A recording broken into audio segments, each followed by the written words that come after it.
होने को कोई नहीं टाल सकता। एक दिन भगवान विष्णु के वाहन गरुड़देव के मन में विचार आया कि क्यों ना एक बार पृथ्वी लोक का भ्रमण किया जाए।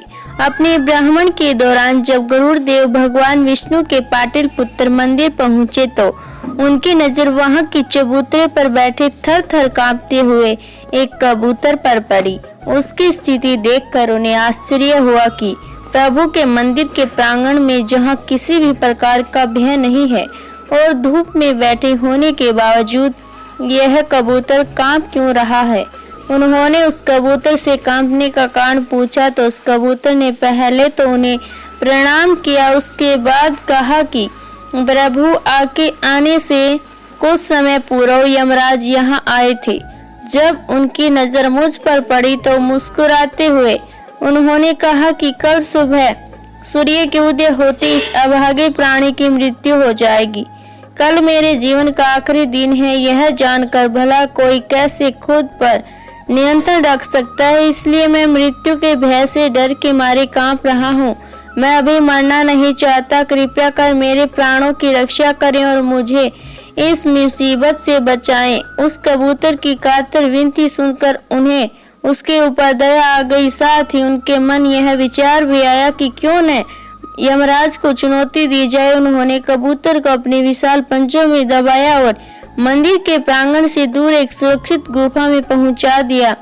मल्यगंध पर्वत पर स्थित गुफा को सुरक्षित बनाकर गरुड़देव वहां से उड़ चले। वहां से उन्होंने सीधा यमराज की नगरी यमलोक की ओर उड़ान भरी। कबूतर के प्राणों की रक्षा करने की अपनी सफलता के बारे में यमराज को बताने की उत्सुकता उनके मन में थी। वो यमराज को यह बताना चाह रहे थे कि उन्होंने कबूतर की प्राणों की रक्षा करके उनकी योजना को विफल कर दिया है। यह यमराज को पता चला कि गरुड़देव समय यमलोक पधारे हैं तो उन्होंने उनका उचित आदर सत्कार करके आसन पर बिठाया और यमलोक आने का उद्देश्य पूछा। तब गरुड़देव ने बड़े शान से उन्हें बताया कि आज जिस कबूतर की मृत्यु होने वाली थी उन्होंने उसे बचा लिया है। उनकी बात सुनकर यमराज मुस्कुराए और चित्रगुप्त से उस कबूतर के बारे में पूछा। चित्रगुप्त महाराज ने अपनी बही में देखकर बताया कि भगवान विष्णु के पाटलिपुत्र मंदिर में रहने वाला कबूतर आज के दिन सूर्योदय होते ही मल्यगंध पर्वत के गुफा में विदत सर्प का भोजन बनेगा और अभी कुछ समय पहले ही वो घड़ी पूरी हुई है।